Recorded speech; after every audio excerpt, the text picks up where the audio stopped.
Assalamualaikum warahmatullahi wabarakatuh. Perkenalkan, nama saya Mufti Wendy Maulana. Saya dari kelas MPIB dengan NRP 500422167. Kali ini saya akan membahas tentang spektrofotometer UV vis.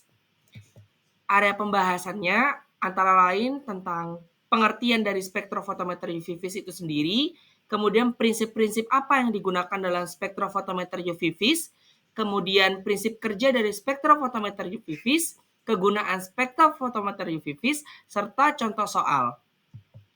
Spektrofotometer UV vis adalah instrumen yang digunakan untuk mengukur absorbansi cahaya pada cahaya ultraviolet atau UV dan sinar tampak atau vis dari suatu senyawa. Nah, instrumen ini digunakan untuk analisis kuantitatif maupun kualitatif serta mendeteksi senyawa pada sampel cair ataupun padat berdasarkan kemampuan dalam penyerapan cahaya pada panjang gelombang tertentu. Berikut adalah contoh instrumen spektrofotometer UV vis yang biasanya kita gunakan di laboratorium. Prinsip daripada spektrofotometer UV vis adalah radiasi elektromagnetik serta hukum Lambert-Beer. Radiasi elektromagnetik sendiri berarti cahaya yang mengenai suatu zat yang akan diujikan, zat tersebut dapat menyerap energi dari cahaya pada panjang gelombang tertentu. Energi ini membuat elektron ataupun molekul berpindah dari tingkat energi yang lebih rendah ke tingkat energi yang lebih tinggi atau mengalami eksitasi elektron. Panjang gelombang cahaya yang diserap tersebut dapat memberikan informasi tentang konsentrasi ataupun informasi-informasi lain terkait zat yang diujikan. Teknik ini biasanya banyak dipakai untuk analisis kimia, terutama dalam mengukur konsentrasi larutan yang tidak diketahui. Kemudian hukum Lambert-Beer. Hukum Lambert-Beer sendiri ini menyatakan jumlah cahaya yang diserap oleh suatu larutan sebanding dengan konsentrasi larutan dan panjang lintasan cahaya yang dilewati. Secara sederhana dirumuskan sebagai berikut. A adalah absorbansi, E adalah koefisien absorbansi molar, L per molar sentimeter, satuannya tergantung pada jenis zat yang diujikan. Kemudian B adalah tebal kuvet, biasanya dalam sentimeter, serta C adalah konsentrasi larutan, biasanya molar per liter. Semakin pekat larutan yang akan diujikan, pada panjang lintasan cahaya yang dilewati, maka semakin besar pula cahaya yang diserap. Hukum ini digunakan dalam spektrofotometer UV vis untuk menghitung konsentrasi zat pada larutan berdasarkan cahaya yang diserap. Nah, berikut adalah prinsip kerja daripada spektrofotometer UV vis. Cahaya dari sumber cahaya polikromatik seperti lampu tungsten ataupun xenon difraksikan kepada monokromator. Biasanya di sini contohnya adalah prisma. Nah, pada monokromator ini menghasilkan cahaya monokromatik pada panjang gelombang cahaya tertentu. Nah, cahaya monokromatik ini diteruskan ke kuvet berisi larutan sampel. Nah, seperti yang dijelaskan pada hukum Lambert-Beer sebelumnya, semakin pekat sampel yang akan diujikan, maka semakin banyak pula cahaya yang diserap. Cahaya yang tidak diserap diteruskan ke detektor untuk mengukur intensitas cahaya yang tersisa. Nah, sinyal listrik tersebut itu diteruskan menjadi grafik absorbansi berbanding panjang gelombang. Nah, kegunaan dari spektrofotometer UV vis ini untuk menentukan konsentrasi zat pastinya. Nah, spektrofotometer UV vis ini digunakan untuk menghitung konsentrasi suatu zat berdasarkan absorbansinya menggunakan prinsip hukum Lambert-Beer. Contohnya, dalam penentuan kadar ion logam, senyawa organik, atau protein dalam larutan.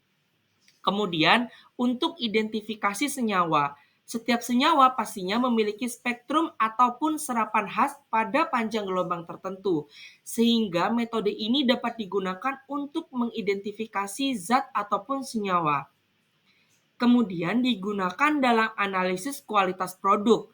Dalam industri farmasi terutama, makanan atau pangan serta kosmetik digunakan untuk mengukur kandungan bahan aktif dan mendeteksi kontaminan yang ada di dalamnya. Kemudian untuk mengamati reaksi kimia. Dalam spektrofotometer UV vis ini dapat memantau perubahan absorbansi selama reaksi berlangsung untuk mengetahui laju reaksi atau mekanisme reaksinya. Dan terakhir, untuk analisis biologi molekul, di mana pada spektrofotometer UV vis dapat mengukur konsentrasi DNA, RNA, atau protein dengan panjang gelombang tertentu. Misalkan DNA pada panjang gelombang 260 nanometer, kemudian protein pada panjang gelombang 280 nanometer. Berikut adalah contoh soal. Seorang analis kimia ingin menentukan konsentrasi ion Fe3+ dalam sampel menggunakan spektrofotometer UV vis. Ia membuat larutan standar Fe3+ dengan beragam konsentrasi dan mengukur absorbansinya pada panjang gelombang maksimum atau lambda max 510 nanometer. Data yang diperoleh seperti tabel. Sampel yang diuji menunjukkan absorbansi sebesar 0,510. Tentukan konsentrasi Fe3+ dalam sampel tersebut.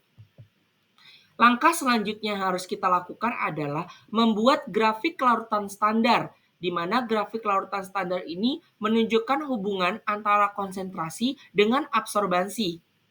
Kemudian didapatkan hasil regresi linear Y sama dengan 0,0765X dengan R kuadrat sama dengan 1.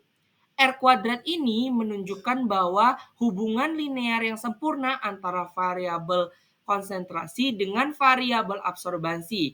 Dengan kata lain, setiap titik pada data grafik berada tepat di garis yang menggambarkan hubungan linearnya. Namun, dalam praktikum ataupun dalam percobaan di laboratorium, terkadang hasilnya tidak sama dengan 1 ataupun mendekati 1 atau mendekati sama dengan 1 nilainya. Nah, setelah kita mendapatkan hasil regresi linear tersebut, kita dapat menghitung konsentrasi sampel dengan absorbansi 0,510.